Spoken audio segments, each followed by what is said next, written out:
আসসালামু আলাইকুম। তো আজকে আমরা আইওটির কোশ্চেন সলভ দেখব ফিজিক্স পার্টটা। তো দেখো, তো এখানে কি বলছে যে একটা ফোর্স আছে, দেওয়া আছে যে তোমার একটা ভেক্টর ফর্মে একটা ফোর্স দেওয়া আছে। তো এই ফোর্সটা তোমার 10 কেজি ভরের একটা বস্তুর উপর কাজ করতেছে। তাহলে বস্তুর ত্বরণের মাত্রা কত হবে? তো এইখানে যে বলছে আমার ত্বরণটা বের করতে বলছে। আচ্ছা, তো আমি যদি এখানে লিখি যে দেখো, এখানে আমার কি দেওয়া আছে, এইখানে আমার দেওয়া আছে ফোর্সের মানটা দেওয়া আছে যে 40 I cap plus 30 J cap, এবং এখানে আমার দেওয়া আছে ভরের মানটা m =10 কেজি। তাহলে আমি এখান থেকে ত্বরণ কীভাবে বাই করতে পারি, যে উইনো আমরা জানি যে F = ma। তাহলে এখান থেকে আমার এটা বের করতে হবে। তাহলে আমি লিখতে পারি যে A = F/m। তাহলে আমি লিখতে পারি যে আমার এফ এর মানটা দেওয়া আছে 40I cap plus 30 J cap divided by এর মানটা দেওয়া আছে আমার 10। তাহলে আমি এখান থেকে লিখতে পারি যে আমার 4I cap plus 3J cap, বা আমি যদি এটাকে মানে লিখি তাহলে 4² plus 3² = 5 metre per second square. তো এটা হলো আমার এখানে অ্যান্সার, আমার ত্বরণের মানটা। আচ্ছা, তো এরপরে আমার যে কোশ্চেনটা দেওয়া আছে, এরপর আমার কোশ্চেনে বলছে এখানে কি, যে দেখো, যে বলছে যে 750 কেজি ভরের একটি ডিজেল ইঞ্জিন একটি 25,000 কেজি ট্রেনকে সোজা এবং সমতলে রেল বরাবর টানেলে একটি এত মিটার পার সেকেন্ড ত্বরণে উৎপন্ন করে। কি বলছে যে 7,500 কেজি ভরের একটি ডিজেল ইঞ্জিন তৈরি 25,000 কেজি ট্রেনকে সোজা এবং সমতলে রেল বরাবর একটি টানেলে এটি এত মিটার ত্বরণ উৎপন্ন করে। তাহলে কি বলছে, ট্রেনের লোড এত কেজি হলে ইঞ্জিনের ত্বরণ কত হবে ঘর্ষণ বাদ দিয়ে। আচ্ছা, কোশ্চেনটা অনেক বড়। আচ্ছা, দেখো এখানে কি বলছে, যে বড় হলে এখানে একেবারে সিম্পল জিনিসটা, যেখানে আমার মান কী কী দেওয়া আছে আমি যদি এটা একটু লিখি, যে সলিউশন কী কী দেওয়া আছে আমার এখানে দেখো, যে আমরা এখান থেকে লিখতে পারি যে প্রথম ক্ষেত্রে আমি লিখতে পারি যে F = m প্লাস m = আমার A1, এটা আমি 1 নম্বর ইকুয়েশন দিতে পারি। এবং দ্বিতীয় ক্ষেত্রে আমি লিখতে পারি F = m plus m prime A2, এটা আমি 2 নং ইকুয়েশন দিতে পারি। তো দেখো এইখানে আমার কি কি দেওয়া আছে, আমার এখানে তোমার যে এই যে মানগুলো আছে, এখানে দেখো কী মান দেওয়া আছে আমার, এখানে প্রথমটার মান দেওয়া আছে, একটা মান দেওয়া আছে, এবং আরেকটার মান দেওয়া আছে। ট্রেনের মান দেওয়া আছে, এবং আরেকভাবে যে আমার একটা A1-এর মান দেওয়া আছে, এবং বলছে যে লোড এত কেজি লোড হলে ইঞ্জিনের ত্বরণ কত হবে। তাহলে আমি একটা কাজ করি, যে আমি লিখতে পারি এখানে যে 1/2 যদি করি আমি এখানে, তাহলে আমি এখান থেকে কী পাবো, যে আমি এখান থেকে পাবো যে আমার যেহেতু আমার এই দুইটা এফের মান সমান আমার, তাহলে আমি কি করতে পারি, যে এখান থেকে আমি পাই A1 m plus capital M, আর নিচে A2 যেটা আমার হর পরে, ভর যোগ হর পরেই করছে। তাহলে আমি লিখতে পারি m প্লাস m2 = 1। তারপরে আমি যদি ক্যালকুলেশন করি এখান থেকে, তাহলে আমি যে মানটা পাবো, আমি A2-র মানটা আমি পাবো 2.5 ইন্টু, আমি ভর যোগ করছি 2 5 000 প্লাস 7500 আর নিচে হলো আমার 4500 প্লাস 7500। তো এখন আমি যদি এখান থেকে ক্যালকুলেশন করি তাহলে দেখা যায় যে আমার মানটা আসে 1.55 মিটার পার সেকেন্ড স্কোয়ার। তো এইটা হলো আমার এখানে যে ত্বরণ আছে, পরবর্তীতে ত্বরণ হয়, এটা আমার এখানে মূলত কি বলছে যে ধরো তোমার কাছে একটা ট্রেন ছিল, মানে একটা বস্তু ছিল, সেইখানে একটা ত্বরণে যাচ্ছিল, যদি তুমি বাইরে থেকে একটা নতুন একটা ভর অ্যাড করো, একটা এম ভর অ্যাড করো, তাহলে সেই ত্বরণের যে পরিবর্তনটা, হ্যাঁ A2, সেইটা তোমার কত হবে। এখানে জাস্ট এটা বলছে। আচ্ছা, তো এরপরে যদি আমি কোশ্চেনটা দেখি, এখানে কি বলছে দেখো, যে এখানে বলছে যে একটি 80 ওয়াটের একটি বৈদ্যুতিক পাখা 300 আরপিএমে ঘোরে। তাহলে বৈদ্যুতিক পাখার কি বলছে, তাহলে পাখার বৈদ্যুতিক মোটর দ্বারা কত টর্ক উৎপন্ন হবে। এখানে অপচয় অগ্রাহ্য। তাহলে এখানে আমি যদি ম্যাথটা একটু সলিউশন করতে চাই, তাহলে দেখো আমার কি কি দেওয়া আছে। এখানে আমি যদি লিখি যে এখানে আমার প্রথমে দেওয়া আছে আমার পির মানটা দেওয়া আছে। এখানে আমার পির মানটা দেওয়া আছে, যেটা আমার 80 ওয়াট, এবং আমার এখানে দেওয়া আছে আরপিএম, মানে আমার যেই ওমেগাটা যদি আমি বের করি এখান থেকে, তাহলে আমি লিখতে পারি যে omega is equal two 30, RPM যেহেতু বলছে, তাহলে আমি যদি এটা কি করি, তাহলে 60 ডিভাইডেড বাই, উপরে হবে আমাদের 2 পাই। 2 পাই। তাহলে আমি এখান থেকে এটার মানটা আমি রাখলাম, ক্যালকুলেশন করলাম না, তো এটা আমার চলে আসলো। তাহলে আমরা জানি যে একটা সূত্র, we know P is equal two tau into omega. এটা আমরা জানি। তাহলে আমি এখান থেকে লিখতে পারি যে tau is equal to P by omega. পির মানটা আমার দেওয়া আছে 18 ইন্টু ওমেগার মানটা আমার কত, 60 বাই 2 পাই। তাহলে আমি যদি এখানে মানগুলো বসাই দিই, তাহলে আমার যে অ্যান্সারটা আছে সেই অ্যান্সারটা আসে 2.55 নিউটন মিটার, এবং এইটাই আমার টাও বা টর্কের মানটা। এখানে মূলত আমাদের যে এই সূত্রটা আমাদের এখানে জানতে হবে। আচ্ছা, তো এরপরে যে আমার ম্যাথটা, এখানে কি বলছে যে একটি ফ্লাই হুইল একটি বৈদ্যুতিক মোটর দ্বারা স্থির অবস্থা থেকে চালিত হচ্ছে, যার টর্কের যে মান এটা দেওয়া আছে, টর্কের মানটা এটা আছে যে ফ্লাই হুইলের জলতার ভ্রামক যদি তোমার এত দেওয়া থাকে, তাহলে 10 সেকেন্ড পর ফ্লাই হুইলের গতিশক্তি কত হবে, এটা আমাকে বের করতে বলছে। তাহলে এখানে যদি আমি সলিউশনটা লিখি, যে আমার এখানে সলিউশনটা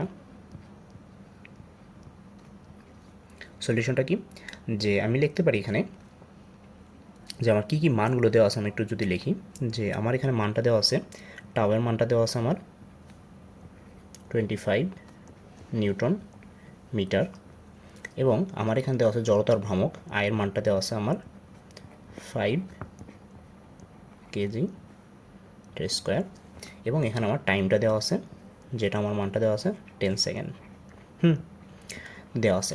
তাহলে আমরা এখন কি সূত্র বসাইতে পারি, যে উই নো আমরা লিখতে পারি যে tau is equal to I alpha. এটা আমরা লিখতে পারি। তাহলে আমি এখান থেকে যদি করি, তাহলে আলফার মানটা কী হবে আমাদের,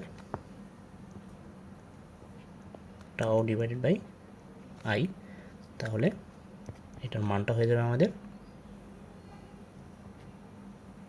25/5 is equal two 5 radius second square. তাহলে এটার আমার মান আসলো কি, আলফার মানটা আসলো, কৌণিক ত্বরণের মানটা।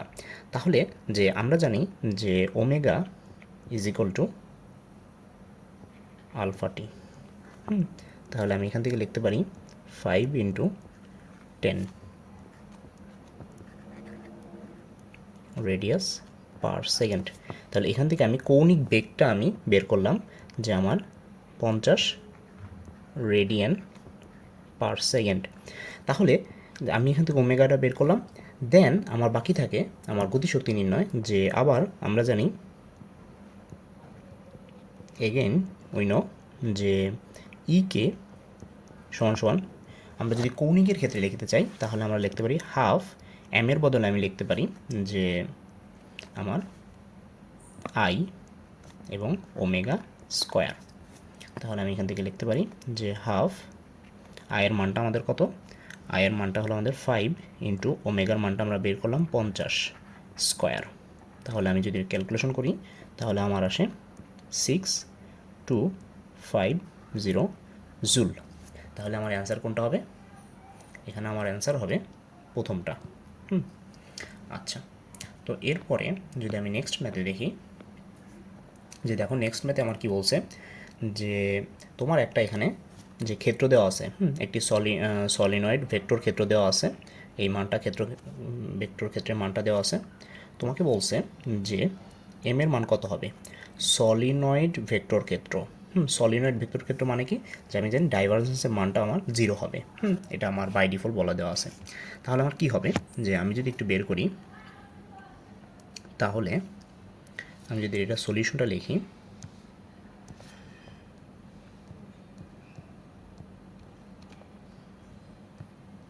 তাহলে সলিউশনটা কী হবে, যে এখানে যে ভির মানটা দেওয়া আছে সেই মানটা হলো আমাদের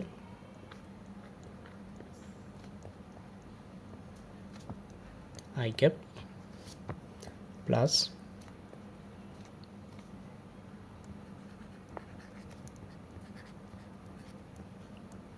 জে ক্যাপ প্লাস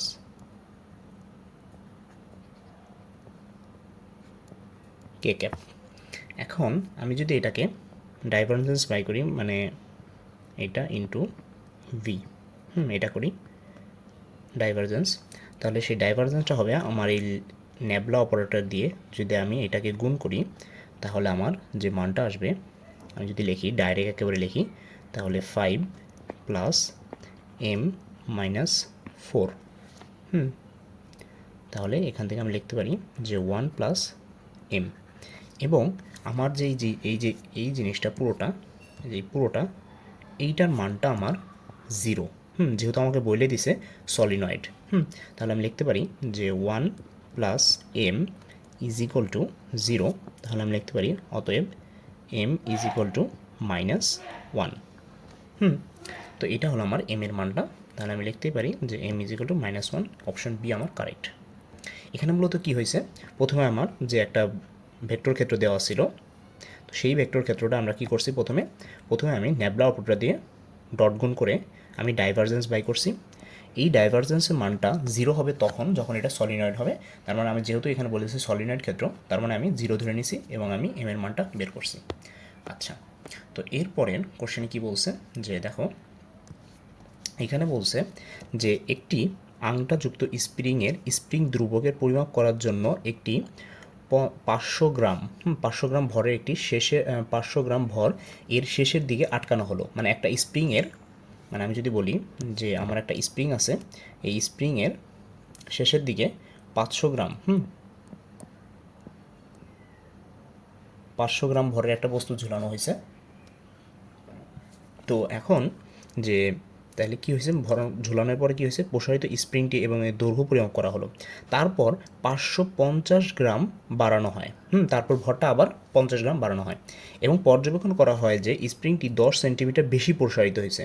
যেহেতু এটা খুবই স্বাভাবিক যে তুমি যদি আরও ভর ঝোলাও তাহলে স্প্রিংটা আরও বেশি প্রসারিত হবে। তাহলে স্প্রিং ধ্রুবকের মান কত হবে? আচ্ছা, তো এটা যদি আমরা ক্যালকুলেশন করি, যে সলিউশন, এখানে সলিউশনটা কীভাবে হবে, যে আমি লিখতে পারি যে প্রথমে আমাদের প্রথম ক্ষেত্রে আমি লিখতে পারি যে স্প্রিং কনস্ট্যান্টের জন্য আমরা জানি mg is equal two kx। তো এখান থেকে আমি প্রথম ক্ষেত্রে লিখতে পারি 500 into G is equal to K into আমি লিখতে পারি যে আমার এক্স 1। পরবর্তীতে আমি লিখতে পারি, এটা এক নম্বর ইকুয়েশনের জন্য। 2 নম্বর ইকুয়েশনের জন্য আমি লিখতে পারি যে এত ইন্টু জি, যেহেতু আমার স্প্রিং একটাই তার মানে কনস্ট্যান্ট আমার একটাই হবে, প্লাস তখন আমার x1 প্লাস আমার কি হবে 10। তাহলে এটাকে আমি 2 নম্বর ইকুয়েশন দিতে পারি। তাহলে এখন যদি আমি যে কোনো একটা থেকে একটা মাইনাস করে দিই তাহলে আমি পেয়ে যাব। তাহলে আমি এই দুইটা থেকে ইকুয়েশন থেকে আমি এটা লিখতে পারি যে একটা জিনিস দেখো, যে আমি যদি এটা একটা মানে জেনারেল ফর্মুলা লিখি তাহলে এভাবে লিখতে পারি del M into G is equal to K del X. এটা আমরা লিখতে পারি শর্টকাটের জন্য। তো দেন আমি যদি এখান থেকে পরের লাইন লিখি তাহলে লিখতে পারি যে K is equal to del M G divided by X. তাহলে আমি এখান থেকে মানগুলো যদি বসাই দিই, ডেল এম এর মানটা হলো আমার 0.05, যেহেতু আমি এসআই এককে নিয়েছি, ইন্টু 9.8 ডিভাইডেড বাই 0.1। তাহলে আমি এখান থেকে যদি ক্যালকুলেশন করি তাহলে আমার মানটা আসবে 4.9 নিউটন পার মিটার। তো এটা হলো আমার স্প্রিং কনস্ট্যান্টের মানটা। যেহেতু কনস্ট্যান্ট সেহেতু আমাদের পরিবর্তন হবে না। তাহলে আমার এখানে মানটা আসে কোনটা? মানটা আসে আমার ডি। আচ্ছা, তো এরপরে যদি আমি নেক্সট ম্যাথে দেখি যে আমার এখানে বলছেন যে একটি কয়লা চালিত বিদ্যুৎ কেন্দ্রে 38% দক্ষতার কাজ করে 750 মেগাওয়াট বৈদ্যুতিক শক্তি উৎপন্ন করে। একদিনে কেন্দ্রটি পরিবেশে কত তাপ নিঃসরণ করবে? মানে 24 ঘন্টায় তোমার কেন্দ্রটি কত তাপ নিঃসরণ করবে। আচ্ছা, তো এখানে যদি আমি এটা লিখি যে দেখো সলিউশন,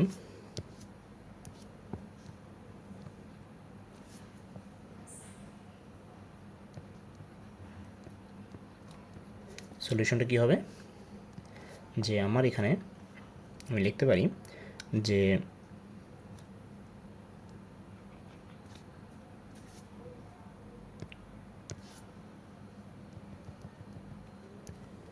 আমি সলিউশনটা লিখতে পারি যে আমার এখানে দক্ষতা যেটা সেটা হলো আমার দক্ষতা is equal two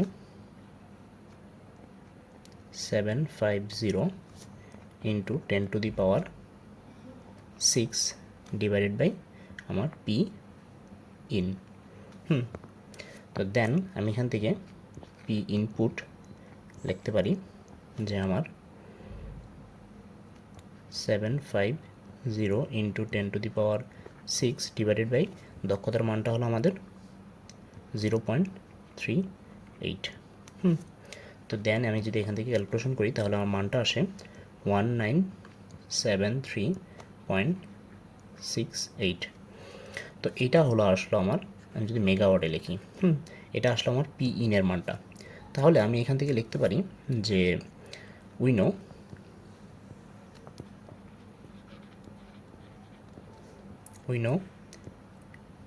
W is equal to Q1 divided ভাগ Q2। তাহলে আমি এখান থেকে পরবর্তীতে লিখতে পারি যে আমার কী বের করবো, আমি এখান থেকে Q2 মানটা আসে আমার Q1 মাইনাস ডাব্লু। দেন আমি এখান থেকে কী লিখতে পারি Q1 মাইনাস এই ডাব্লুটাকে আমি এখান থেকে ডাব্লুটাকে আমি লিখতে পারি যে আমার W is equal two Q1 into দক্ষতা। তাহলে আমি এখান থেকে মানটা বসাইতে পারি যে এটা Q1 হবে Q1 মাইনাস Q1 ইন্টু দক্ষতা। তাহলে আমি এখান থেকে যদি কমন নেই ওয়ান মাইনাস এটা। দেন আমি এই কিউ ওয়ানের জায়গায় বসাইতে পারি যে আমার পি ইন ইন্টু টি। যেহেতু আমরা এখানে কিউ ওয়ান মানে হলো তোমার যে একটা শক্তির মাপ, শক্তি বা বলতে পারো ডাব্লুর একটা প্রকাশ। তাহলে আমি এখান থেকে লিখি P in into one minus mu. তাহলে আমি এখানে যদি সব মানগুলো বসাই তাহলে এখান থেকে আমার মান যে মানটা আসবে এই পুরো মানটা আসবে আমার একটা জুলে। এটার সময় জুলে। তাহলে আমি লিখতে পারি যে পুরো মানটা যদি আমি বসাই তাহলে মানটা আসবে 1.057 ইন্টু 10^14 পার ডে। এখানে আমি কি করছি, এখানে আমি প্রথমে আমি পি ইনটা আমি ব্যয় করছি। এখান থেকে আমি প্রথমে পি ইনটা বের করছি যেটা আমার মূলত খরচ হইতেছিল। দেন আমি এখান থেকে কী করছি যে আমরা জানি যে W is equal to Q one minus Q two, যতটুকু শক্তি আমার লাগে। তো দেন আমি এখান থেকে কিউ টু বের করছি। কিউ টুর মানটা পুরোটা কিউ টুর পুরো মানটাই আমি কিউ ওয়ানের সাপেক্ষে প্রকাশ করছি। কিউ টুর মানটা পুরোটা আমি কিউ ওয়ানের সাপেক্ষে প্রকাশ করছি এবং আমার দক্ষতার সাপেক্ষে। দেন আমি এই কিউ ওয়ানের মানটাকে আমি কনভার্ট করে পি ইন ইন্টু টিতে লিখছি, কারণ আমি জানি যে এটা লেখা যায় যেহেতু আমার W is equal to PT, এই সূত্র থেকে। দেন আমি এখান থেকে পির মান বসাইছি, টি এর মান বসাইছি এবং আমার ওয়ান মাইনাস দক্ষতার মানটা বসাইছি। আচ্ছা, তো সেটা আমার পরবর্তীতে আমার অ্যান্সার আসছে, যে এই অ্যান্সারটা আমার পরবর্তীতে আসছে। তো এখান থেকে যদি আমি অ্যান্সার বলি তাহলে আমার অ্যান্সারটা হবে এই নাম্বারটা। আচ্ছা, তো এরপরে কোশ্চেনে কি বলছে যে দেখো এখানে বলছে যে 9 ভোল্টের একটি পুরনো ব্যাটারি 2 মিলি অ্যাম্পিয়ার প্রবাহ সরবরাহ করলে এর টার্মিনাল ভোল্টেজ এত হয়। তাহলে আমার ব্যাটারির অভ্যন্তরীণ রোধ কত হবে। মানে তোমার এখানে আমি যদি সলিউশনটা লিখি, যেখানে কি বলছে, এখানে বলছে যে একটা ব্যাটারির যার ইএমএফ ইর মানটা দেওয়া আছে তোমার 9 ভোল্ট, আর এটার যে প্রবাহটা দেওয়া আছে আমার 2 এসআই এককে নিলে 2 ইন্টু 10⁻³ অ্যাম্পিয়ার, এবং এইটার যে মানে অ্যাকচুয়াল ভোল্টেজটা আমি পাচ্ছি বাইরে থেকে ভি, এটার মানটা হলো তোমার 8.2 ভোল্ট। তাহলে ব্যাটারির অভ্যন্তরীণ রোধ কত হবে, এটা আমাকে বলছে। তাহলে আমি লিখতে পারি যে we no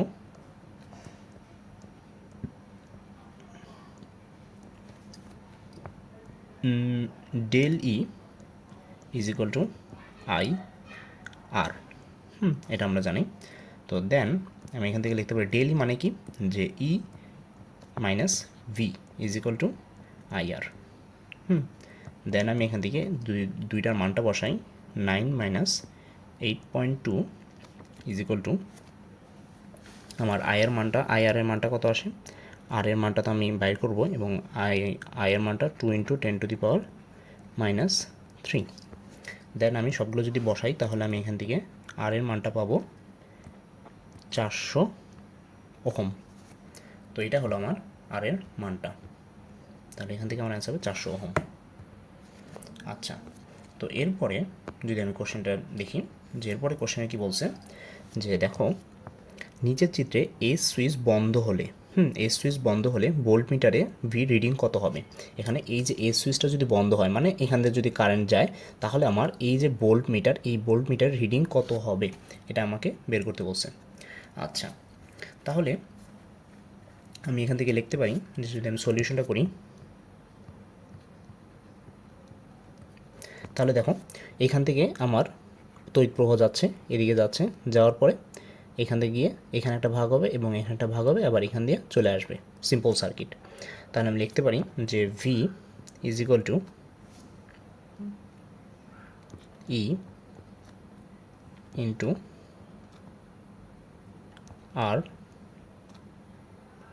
R plus R/2।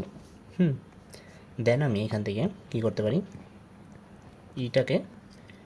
আরটাকে common নিয়ে লিখতে পারি 1, আর এখানে 1/2।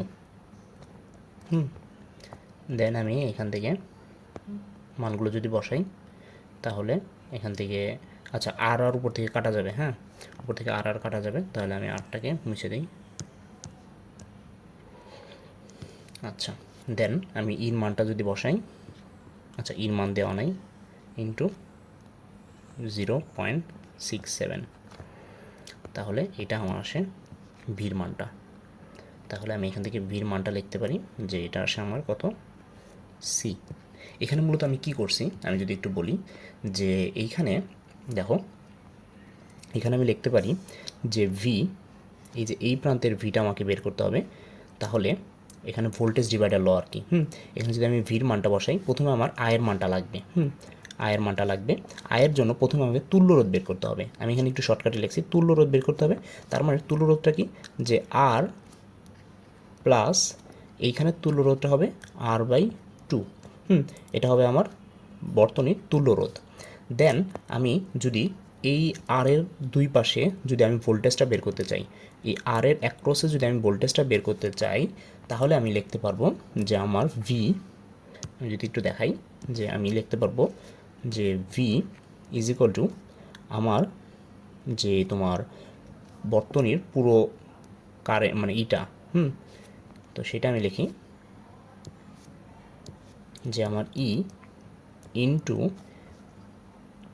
এই আর এর মানে এই ভিটা, আমি যেই মানে ভিটা বের করব তো মানে বিভব পার্থক্যটা, সেই বিভব পার্থক্যের যে রোধটা থাকবে, মধ্যবর্তী যে রোধটা থাকবে আর কি, ভোল্টেজ ড্রপটা হবে সেই আরটা ডিভাইডেড বাই এটার তুল্য রোধ, আর ইকুইভ্যালেন্ট। এটা হলো আমার যে সূত্রটা, টোটাল ভোল্টেজ ইনটু আমি যেই আর এর অ্যাক্রসে ভোল্টেজটা বের করব এবং আমার তুল্য রোধ, এটা হলো আমার সূত্র।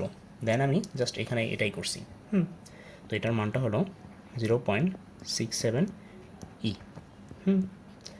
আচ্ছা, তো দেন আমি যদি একটু পরের কোশ্চেনটা দেখি, যে এখানে কী বলছে, যে ধরো যে নাসা, আমার এখান থেকে নাসা পৃথিবী থেকে 200 আলোকবর্ষ দূরে, আলোকবর্ষ দূরে।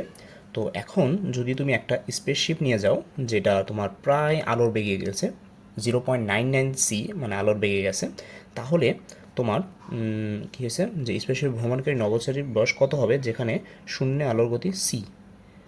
তো এখন আমি যদি একটু করি, যে কি বলছে, যে এখানে আলোকবর্ষের মানটা দেওয়া আছে, দূরে একটি সৌরজগতে অন্বেষণ করতে চাই, স্পেসশিপের প্রসঙ্গ কাঠামোর সাপেক্ষে পরিণতি হিসেবে এত কোনো একটি স্পেসশিপের ভ্রমণকারী নভোচারীদের বয়স কত হবে যেখানে আলোর বয়স এত। আচ্ছা, তো আমি যদি এটা সলিউশনটা লিখি, তো এখানে মূলত কী দেওয়া আছে, আমার এখানে দেওয়া আছে যে তোমার টি নটটা আমার বের করতে হবে, টি নটটা বের করতে হবে। আমার এখানে টির মানটা দেওয়া আছে, যেটা হলো আমার 200 আলোকবর্ষ, 200 আলোকবর্ষ।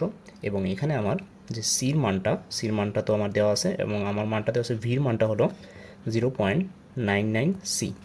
তাহলে আমি যদি সূত্র বসাই যে T nought is equal to T root over 1 minus v/c square, তাহলে এখান থেকে আমার টির মানটা দেওয়া আছে আমার 200।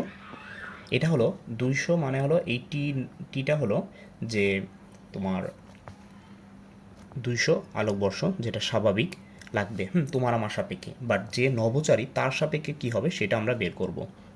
এটা হলো যে রিয়েল টাইমটা, বাট এই টি নটটা হলো আপেক্ষিক। তো আমি যদি বের করি যে, আচ্ছা এখানে মনে একটু আমি ভুল করছি। আচ্ছা দেখো এখানে সূত্রটা এটা হবে না, এটাই হবে, জাস্ট একটু হবে। আমি যদি একটু লিখি কারেকশন করে, যে এখানে আসলে জিনিসটা হয়েছে কি, যে তোমার এখানে দেওয়া আছে আমার টি নটটা, ঠিক আছে, আমাকে টিটা দেওয়া আছে, আমাকে বের করতে হবে টি নটটা। তাহলে আমি যদি সূত্রটা একটু লিখি, যে T is equal to T nought, মানে একই সূত্র আর কি, 1/v/c স্কোয়ার।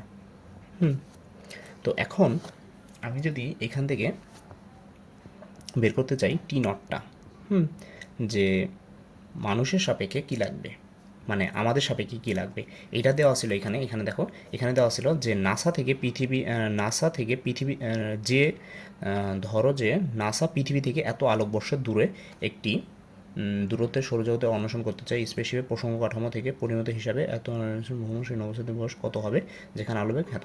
ঠিক আছে, তো এখন আমি যদি টি নটটা বের করতে চাই, তাহলে এটা আমাদের 200√1 মাইনাস 0.99 স্কোয়ার। তো সেখান থেকে আমি যদি ক্যালকুলেশন করি তাহলে আমার অনেকটা আসে 28 ইয়ার্স। এখানে মূলত আমার টি নটটা বের করতে হবে। তাহলে আমি যে মানটা পাইলাম সেটা হলো আমাদের ভ্রমণকারী নভোচারী বয়স 28 বছর। আচ্ছা, তো এরপরে নেক্সট কোশ্চেনটা কি বলছে আমার? নেক্সট কোশ্চেনটা বলছে যে একটি এনপিএন ট্রানজিস্টর এবং এর সিই কনফিগারেশন হ্যাজ, এর মানটা দেওয়া আছে আমার, এখান থেকে এর মানটা দেওয়া আছে, এবং এর মানটা দেওয়া আছে কালেক্টরের কারেন্ট 4 মিলি অ্যাম্পিয়ার হলে বেসের কারেন্ট কত হবে। তাহলে আমি যদি এখানে একটু সলিউশনটা লিখি, যে আমার এখানে কি কি দেওয়া আছে, আমার এখানে এর মানটা দেওয়া আছে আমার 0.995, এবং আমার এখানে কালেক্টর কারেন্ট দেওয়া আছে, আইসির মানটা দেওয়া আছে 4 × 10⁻³ অ্যাম্পিয়ার। তাহলে আমাকে বেসের কারেন্ট বের করতে বলছে, আইবির মানটা আমাকে বের করতে বলছে। তাহলে আমরা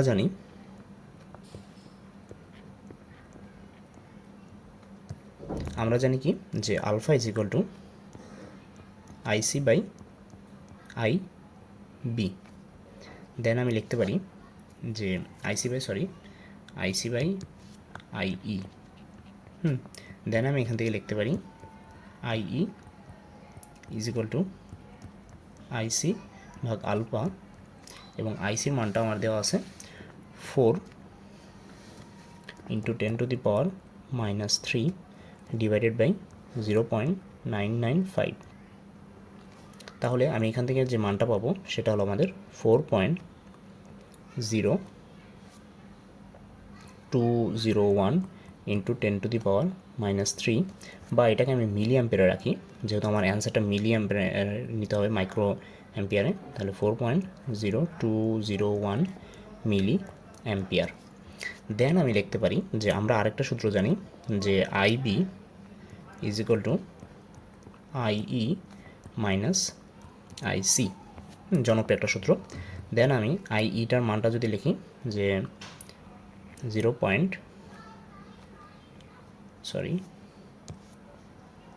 4.0201 মাইনাস 4, তাহলে আমি এখান থেকে মানটা আসে আমার 0.02 মিলি অ্যাম্পিয়ার, এবং এটাকে যদি আমি মাইক্রো অ্যাম্পিয়ারে করি তাহলে 20 মাইক্রো অ্যাম্পিয়ার। আচ্ছা, তো এখানে মূলত আমি কী ইউজ করলাম, আমি এখানে এই একটা সূত্র ইউজ করলাম, এবং এখানে আমি এই একটা সূত্র ইউজ করলাম, জাস্ট দুইটা সূত্র। এগুলো ট্রানজিস্টর ম্যাথগুলো খুবই সহজ। তো তাহলে আমার অ্যান্সারটা আসে 20 মাইক্রো অ্যাম্পিয়ার। আচ্ছা, তো এরপরে কোশ্চেনটা আমাদের কী বলছে, যে দেখো এখানে বলছে যে যে একটি চক্রে একটি তাপ ইঞ্জিন একটি উচ্চ তাপমাত্রার জলধারা থেকে এত তাপ শোষণ করে এবং এত তাপ নিম্ন তাপমাত্রার জলধারে সরবরাহ করে। যদি এই ইঞ্জিনের কর্মক্ষমতা একটি কার্নোট ইঞ্জিনের কর্মক্ষমতা 60% হয়, তাহলে কার্নোট ইঞ্জিনের নিম্ন তাপমাত্রার সাথে উচ্চ তাপমাত্রার অনুপাত কত হবে? আচ্ছা, তো এখন যদি আমি এটার ক্যালকুলেশনটা করি, তাহলে দেখো এখানে আসলে কি কি বলছে, আমি যদি একটু এগুলো লিখি, যে আমি প্রথম ক্ষেত্রে লিখতে পারি যে μ1 1 মাইনাস 30 ডিভাইডেড বাই 50। এটা হলো প্রথম ক্ষেত্রে যে এই যে এই পর্যন্ত, প্রথম কেসের এই পর্যন্ত। এখানে আমি মানগুলো যদি বসাই তাহলে আমি কি পাবো, যে 2/5। দেন আমি লিখতে পারি যে আমার n heat is equal to n Carnot engine into 0.6, যেহেতু আমার 60% কথা বলছে। তাহলে আমি এখান থেকে লিখতে পারবো যে n কার্নোট ইঞ্জিনের is equal to n of heat divided by 0.6।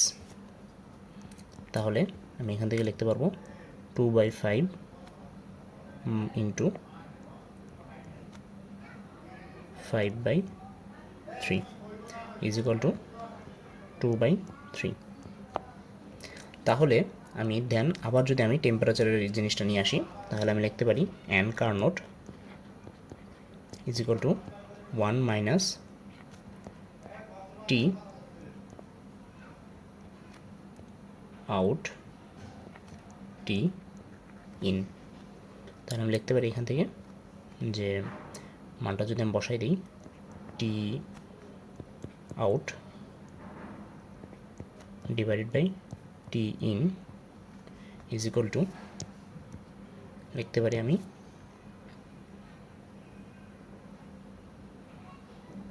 1 minus 2/3। তাহলে আমার এখান থেকে এইটা আসে 1/3। আচ্ছা, তো এখানে আমি মূলত কী করলাম আমি যদি একটু বলি, প্রথম ক্ষেত্রে আমি কি লিখলাম, যে আমার দক্ষতার সূত্রটা লিখলাম। দেখো এখানে কি বলছে, যে এখানে তাপশক্তি প্রথমে তোমার, এখানে আমি যদি লিখি একটু, Q1 যেই তাপটা গ্রহণ করছে 500 জুল, এবং Q2 যেই তাপটা ছাড়ছে প্রথম ক্ষেত্রে 300 জুল। তাহলে সেইখান থেকে আমি প্রথমে আমার দক্ষতাটা বের করলাম। পরবর্তীতে আমার লাইনটা লেখা ছিল যে এই ইঞ্জিনের দক্ষতা আমার কার্নোট ইঞ্জিনের দক্ষতার 60% হয়। তাহলে আমি এই লাইনটা লিখতে পারি যে আমার যে এই যে ইঞ্জিনের দক্ষতাটা সেটা হয় আমার কার্নোট ইঞ্জিনের 60%। দেন আমি এখান থেকে কার্নোট ইঞ্জিনের দক্ষতাটা বের করলাম, এই মানটা আমার কার্নোট ইঞ্জিনের দক্ষতা।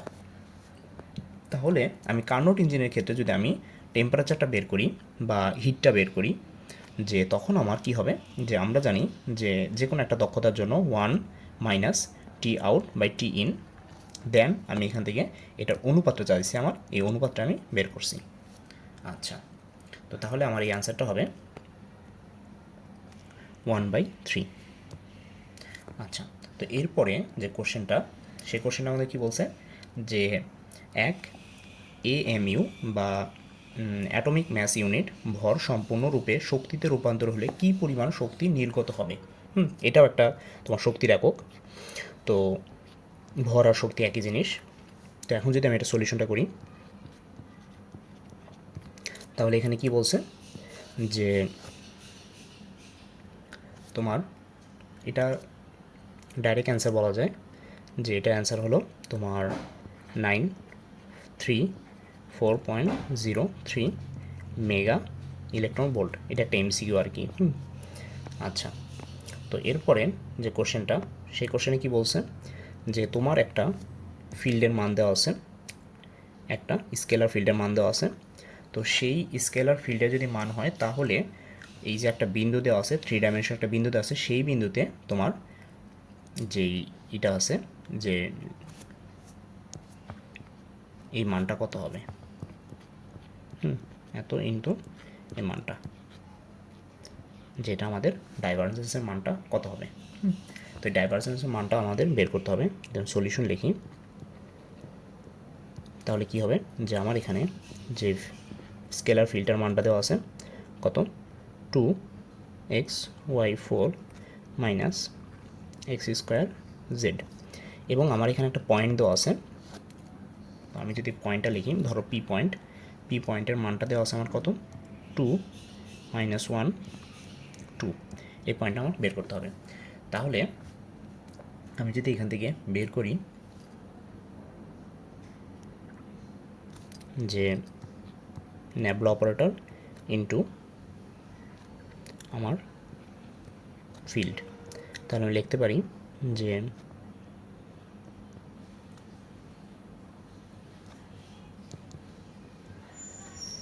I cap plus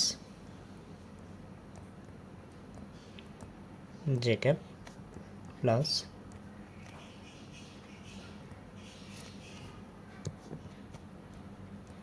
K cap into আমার ফিল্ডটা। তাহলে আমি লিখতে পারি এখানে 2xy⁴ minus X square Z. Then আমি যদি এখান থেকে লিখি ক্যালকুলেশন করি তাহলে আমার লাস্ট জিনিসটা আসে এরকম 2y⁴ minus 2zx I cap plus এটা হলো আমাদের গ্রেডিয়েন্ট। হ্যাঁ, আচ্ছা, তাহলে আমার কি আসে 8xy³ J cap plus minus X square K cap. তাহলে এটা আসলে আমার যে এই গ্রেডিয়েন্টের মানটা, যেটা আমার একটা স্কেলার ফিল্ডকে ভেক্টর ফিল্ডে রূপান্তর করে। বাট এখানে আমার অ্যান্সার না, এটাকে আবার আমার কী করতে হবে, এই জিনিসটা আমার একটা পয়েন্টে পি পয়েন্টে নির্ণয় করতে হবে। তো আমি যদি এইখানে এক্স ওয়াই এবং জেডের মানগুলো বসাই দিই, যেটা হলো আমার এক্সের মান 2, ওয়াইয়ের মান -1 এবং 2, এই মানটা যদি আমি বসাই দিই তাহলে আমি যে মানটা পাবো লাস্টে সেটা হবে আমাদের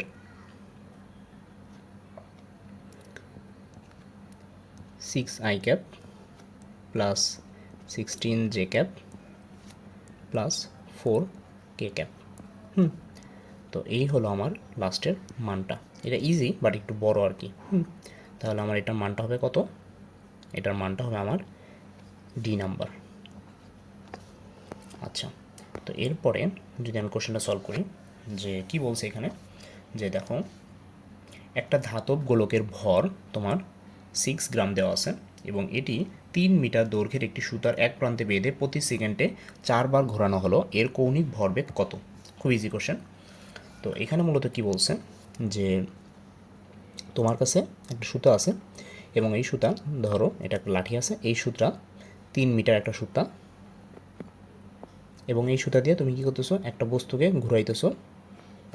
এবং এই যে বস্তুটা আছে, এই বস্তুটার ভরটা হলো তোমার 5 গ্রাম। তাহলে তোমার এই বস্তুটার ভরবেগ কত? কৌণিক ভরবেগ কত?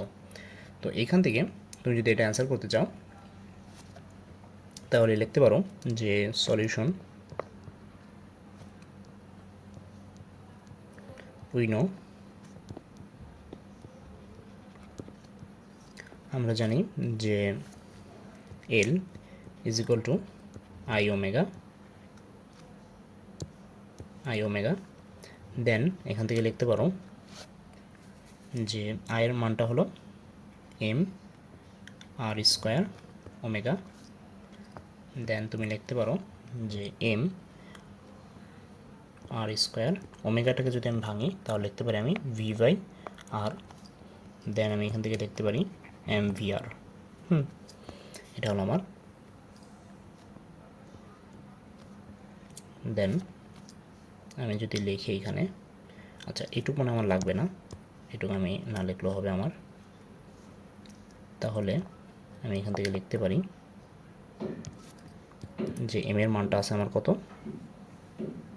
এম এর মানটা আছে 6 × 10⁻³ এসআই এককে নিলে, এবং আর এর মানটা আমার আছে 3 মিটার স্কোয়ার, এবং ওমেগার মানটা হলো আমার 2π × 4। তাহলে আমি যে অ্যান্সারটা আসবে আমার, এই অ্যান্সারটা হলো 1.357 kg metre square per second. তাহলে এটা হলো আমার কৌণিক ভরবেগের মানটা আসবে। এখানে আমার সব কিছু দেওয়া আছে, জাস্ট আমাকে বের করতে হবে। আচ্ছা, তো এরপরে কোশ্চেনটা কি বলছে আমাকে, যে দেখো তোমার 900 কেজি ভরের একটি ট্রাক ঘন্টায় 16 কিলোমিটার বেগে চলে, তাহলে ব্রেক লাগিয়ে 50 মিটার দূরে ট্রাক থামানো হলো। তাহলে যদি এই রাস্তার যে ঘর্ষণ বল এত হয়, তাহলে ব্রেক করার কারণে বলটির মাত্রা কত হবে? এখানে মূলত যে কোশ্চেনটা বলছে যে তোমার একটা গাড়ি আছে এই গাড়িটা ঘন্টায় একটা ভেলোসিটিতে চলতেছে এবং এটার একটা ম্যাচ দেওয়া আছে। তো এখন তুমি যদি 50 মিটার যদি এখান থেকে ব্রেক শুরু করো, মনে করো যে তোমার এই পয়েন্টটা থেকে তুমি যদি ব্রেক দাও, তাহলে এইখান থেকে 50 মিটার দূরে যায় তোমার গাড়িটা থামে। এবং এই যে রাস্তার যে একটা ফ্রিকশন আছে, এই ফ্রিকশনটার মানটাও আবার দেওয়া আছে তোমার এখানে। এই ফ্রিকশন মানটাও এর মানটাও তোমার এখানে একটা ভ্যালু দেওয়া আছে। তাহলে বলছে যে এই যে তুমি ব্রেক করছো, সেই ব্রেকের ফোর্সটা কত হবে, এফ ব্রেক এটা কত হবে। তাহলে আমরা এখান থেকে একেবারে ইজি একটা ওয়েতে এটা করতে পারি, যে আমরা যদি কাজ ক্ষমতা শক্তি যদি প্রয়োগ করি, যে আমরা জানি যে F into D is equal to half M del V square. এই সূত্র আমরা এখান থেকে প্রয়োগ করতে পারি। এটা মূলত কি কাজ ক্ষমতা শক্তি, যে আমার del W is equal to del E. এটা হলো আমার কাজ ক্ষমতা শক্তি। তো এখান থেকে যদি আমি পরবর্তী লাইন লিখতে চাই, এফের মানটা আমি এখানে কী দিতে পারি, যে F brake plus F friction, কারণ এখানে আমার দুইটা বল কাজে লাগাইছে গাড়িটাকে থামানোর জন্য, ইন্টু আমি যতটুকু দূরত্ব অতিক্রম করছি D is equal to half আমার গাড়ির ভরটা ইন্টু আমার গাড়ির বেগের পরিবর্তনটা। আমার প্রাথমিক বেগ ছিল আমার যে 16 কিলোমিটার পার আওয়ার, যেহেতু এটাকে কিলোমিটার পার আওয়ার, তার মানে আমি 0.3 দিয়ে ভাগ করে দিলে হবে -0, যেহেতু আমার গাড়িটা থেমে গেছে। তাহলে আমি এখান থেকে যদি সব কিছু ক্যালকুলেশন করি, আমার মূলত এখানে এই এফ ব্রেকের মানটা আমার বের করতে হবে। তাহলে আমি এফ ব্রেকের মানটা আসবে আমার কত, 2, 3 সব মানগুলো বসালে 2300 নিউটন। এটা খুবই চমৎকার একটা ম্যাথ। এখানে মূলত তোমার যে ডাব্লুটা, এই ডাব্লুটা আমি এই মানটা লিখছি, যে আমরা জানি যে W is equal two ball into সরণ। সরণ মানে এখানে ডি, যেটা মানটা আমার 50। এখানে 50, এই মানটা আমার 50, এই মানটা আমার দেওয়া আছে 200 নিউটন, এবং এম এর মানটা দেওয়া আছে আমার 900 কেজি, এবং এই মানটাতে আমি এখানে বসাই দিছি। তাহলে আমার শুধুমাত্র আননোন থাকে এখানে এফ বি বা ব্রেকের মানটা। আচ্ছা, তো এরপরে এই তো এই ছিল আমাদের আইআইটি কোশ্চেনটা, ফিজিক্স পার্টটা।